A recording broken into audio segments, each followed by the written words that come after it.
Salam alaikum wa rahmatullahi wa barakatuh, mes frères et sœurs. J'espère que vous allez bien, que votre team se porte pour le mieux, que votre famille va bien. Moi, ça va, tout va bien.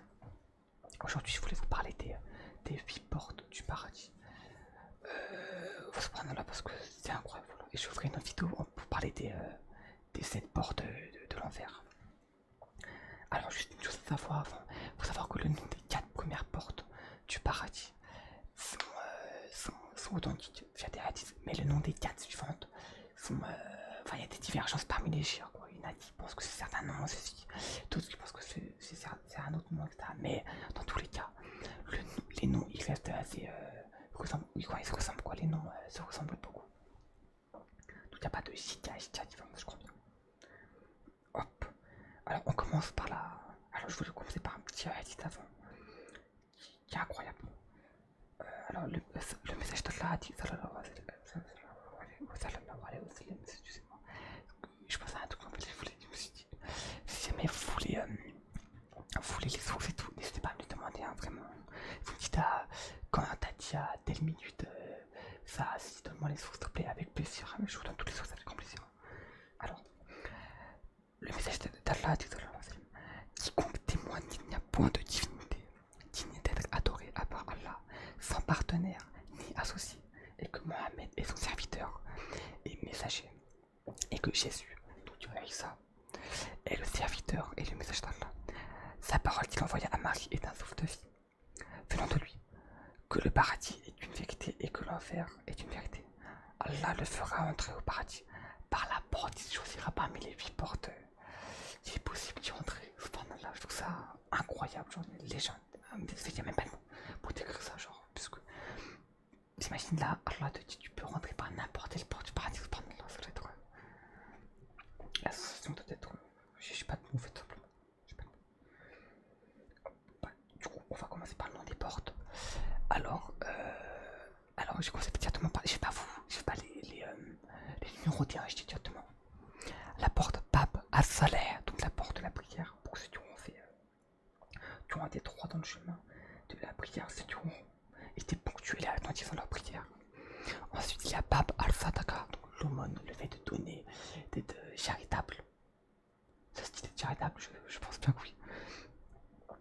Avec les pauvres. Ces croyants qui ont été charitables, ah bah oui, ça se dit, et ont donné la Sadaka dans le sentier d'Allah, dans la voie de Dieu. Bab al-Jihad, ces musulmans qui ont sacrifié leur vie dans la voie d'Allah, ceux qui ont contribué un maximum dans le chemin de Dieu, dans le chemin de la religion, pour inviter les gens à la religion, etc. Ensuite, Bab al-Fiyam, appelé aussi Bab al-Rayyan, qui veut dire la porte du jeûne. Celle-ci, c'est celle que je retrouve.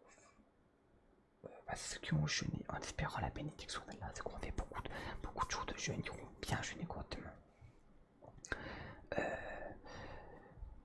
Ensuite là, on passe aux portes dont les noms sont pas directs, sont pas dont les chiffres sont pas sûrs, mais là je vous ai pris le nom très connu, quoi, donc fallait plus sûr. Ensuite, Bab al-Ayman et Bab al-Qasimin, al-Khaïf, je crois que c'est ça, désolé pour la prononciation. Ça c'est la porte pour ceux qui savent conduire leur rage, parce que et en fait, moi quand j'ai appris ça, bah, j'étais choqué parce que je me dis, ouais, c'est incroyable. C'est-à-dire que le fait de faire des efforts, de pas s'énerver, de rester calme, et bah ça se trouve, tu peux aller au paradis, tu peux avoir une porte du paradis qui est ouverte grâce à ça, grâce à tout, à ta patience et à ton calme. Là, je trouve ça incroyable. Je trouve ça les gens magique.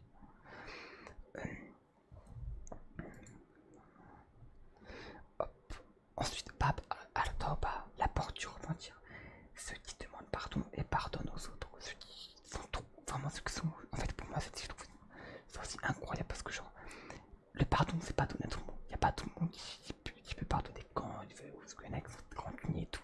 Mais d'ailleurs, par rapport à ça, je vous sortirai une vidéo d'un hadith par rapport à la rancœur. Et ce hadith, vraiment, il m'a changé un peu mes idées en fonction de la rancune et tout. Vraiment, essayez un maximum d'avoir pas de rancune. De n'avoir pas de rancune parce que ça se trouve, vous pourrez aller au paradis grâce à ça. C'est pas mal. Ensuite, Bab al-Dhikr, donc la porte de la vocation. Les croyants qui se sont constamment souvenus d'Allah et ont fait le dhikr. Le dhikr, c'est le rappel d'Allah, en fait, le fait de se rappeler d'Allah.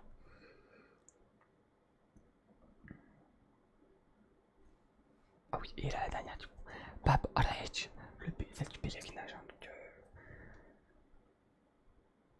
attendez, voilà, ouais, Bab Al-Hajj, c'est par rapport au pèlerinage. Ceux qui ont eu bien à la fois quand ils ont fait le pèlerinage et tout, ceux qui ont beaucoup intéressés par rapport à ça, même par rapport à la Umrah, je crois bien. Attends, j'ai pas le. Attends, moi j'ai pas une.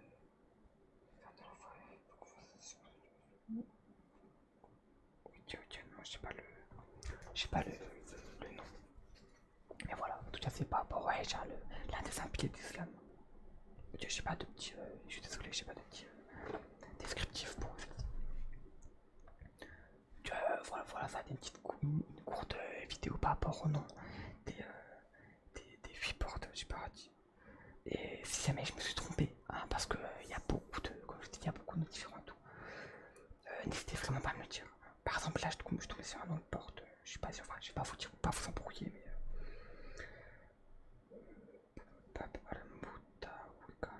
Ok, ça faut que je me renseigne dessus. Mais voilà, j'espère que je me suis pas trompé. Hein. Si jamais je me suis trompé, en tout cas, vraiment, n'hésitez pas à me dire.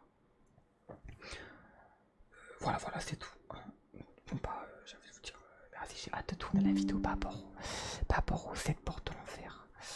Plein d'autres choses aussi, hein, tous les mots,